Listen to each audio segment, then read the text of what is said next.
د حریم شاه او سندل خټک د بې شرمۍ هغه نوې ویډیو دلته وګورئ چې په ټولنیزو رسنیو یې طوفان جوړ کړی دی او د بې شرمۍ حد یې وکړو. که غواړئ چې خبر شئ همدا ویډیو تر اخره وګورئ. په دې ویډیو کې در سره هغه هم شریکوو. دوستانو تاسو ته معلومه ده چې ټیک ټاک هغه فتنه ده چې نن سبا یې ځوان کل خصوصا مسلمانان په خپله غېږه کې داسې کلک رانیولي دي چې هیڅوک هم ترېنه محفوظ نه دي، چې په دې کې زیاتره د کالج جینکۍ دي او دې بې شرمۍ ته لمن وهي او هغوی کوشش کوي چې د ټیک ټاک له لارې ځان مشهور کړي. خو په دې کې څه پښتني جینکۍ داسې هم شته چې د پښتنو نومونه یې وشرمول، هر وخت په ټیک ټاک داسې ویډیوګانې شیر کوي چې د کتلو نه وي. که څه هم په دې کې ډېر نومونه دي خو مشهور نومونه چې نن سبا یې په رسنیو طوفان جوړ کړی دی هغه حریم شاه او سندل خټک دي.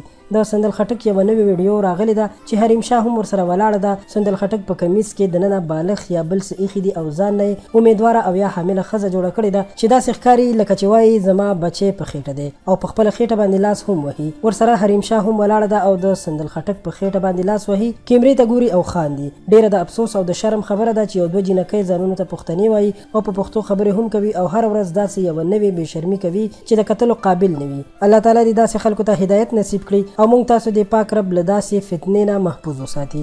دوستانو دا ویډیو تر همدې ځایه وه. مننه مو کوم چې تر اخره مو راسره ویډیو وکتله. در سره لایک کړئ او پښتو پوسټ چینل هم سبسکرایب کړئ چې په آینده کې تاسو ته د هرې معلوماتي ویډیو راتلو سره خبر درکړل شي. ډیره مننه.